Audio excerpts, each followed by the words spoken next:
एक कंदरा में बालू का शिवलिंग बनाकर अपनी सहेलियों के साथ में हरताली का व्रत किया।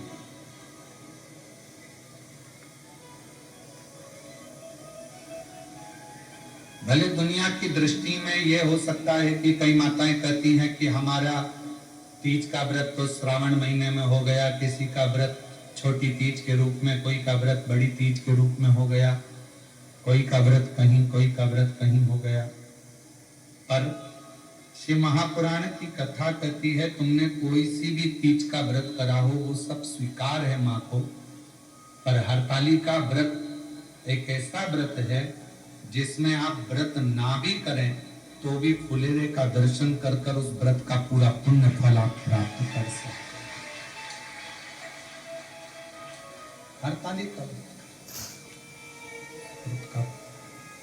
व्रत करें ना करें, पर उस व्रत का केवल फुलेरे का दर्शन कर कर भी हम फल प्राप्त कर सकते। फल शिव कथा कर भगवान शंकर का चरित्र कह रहा है। शिव महापुराण की कथा भगवान शंकर का पवित्र चरित्र कह रहा है, शिव तत्व कह रहा है। छोटी सी अवस्था है मां पार्वती, छोटी सी।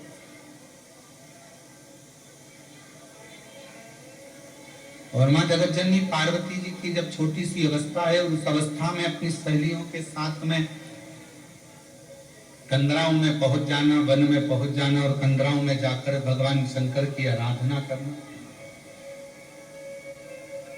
अर्थात शिव महापुराण की कथा हमको सीख देती है कि अपने घर के बच्चों को, छोटे छोटे घर के जो बच्चे हैं उनको प्रयास करा करो कि उनको ये सीख दी जाए कि तुम शंकर जी के मंदिर में एक लोटा जल चढ़ाने के लिए जाओ, जल समर्पित करने के लिए। एक कथा आप लोगों ने श्रवण करी होगी श्रीमद् भागवत कथा में कि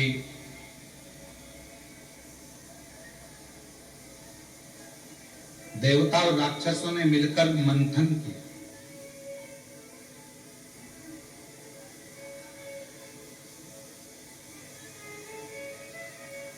और देवता राक्षस मिलकर मंथन कर कर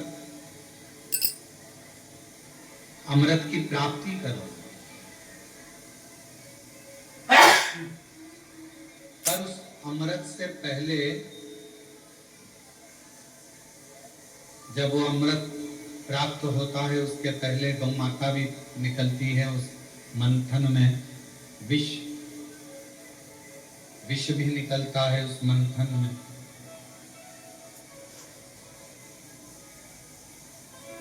गौ माता भी सभी को, ऋषियों को, गुरुजनों को दी गई।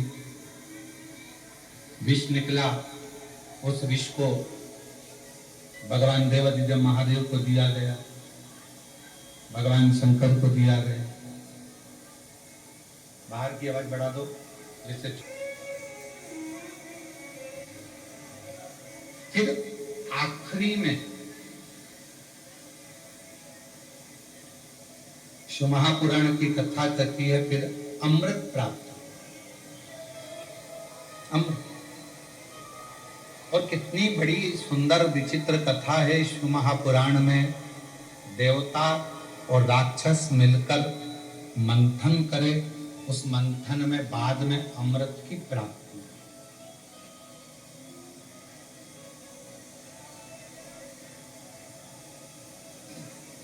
मंथन में अमृत निकला। घर में भी दो तरह के लोग रहते हैं, समाज में, परिवार में, मोहल्ले में, कुटुंब में, गांव में, नगर में, शहर में दो विचार के लोग रहते हैं। एक देव बुद्धि के लोग रहते हैं, एक राक्षस बुद्धि के लोग। और प्रतिदिन अपने घरों में अपन शिव महापुराण की कथा कहती है, भगवान शंकर का चरित्र कहता है, शिव तत्व कहता है, शंकर जी की कथा कहती है। आपस में कितना भी झगड़ा हो रहा, आपस में कितनी भी लड़ाई हो रही हो, कितना भी झगड़ा हो रहा हो, पर आखिरी में जैसे मंथन में विष निकला, गौमाता निकली, रतन निकला, माणिक मोती निकले, औषधि निकली, उसी तरह घर में जब क्लेश होता है, एक दूसरे से झगड़ा, सास बहू का झगड़ा हो, बहन भाई का झगड़ा हो, बहन बहन का झगड़ा हो, देवरानी जेठानी का झगड़ा हो, परिवार मोहल्ले में कितना भी झगड़ा हो, और शिव पुराण की कथा कहती है इन झगड़े में आखिरी इतना याद जरूर रखना कि सब निकल जाए मन का मेल, तब अमृत जरूर निकलना चाहिए, मतलब एक दूसरे में साझा जरूर हो, तब एक दूसरे से साझा बनो।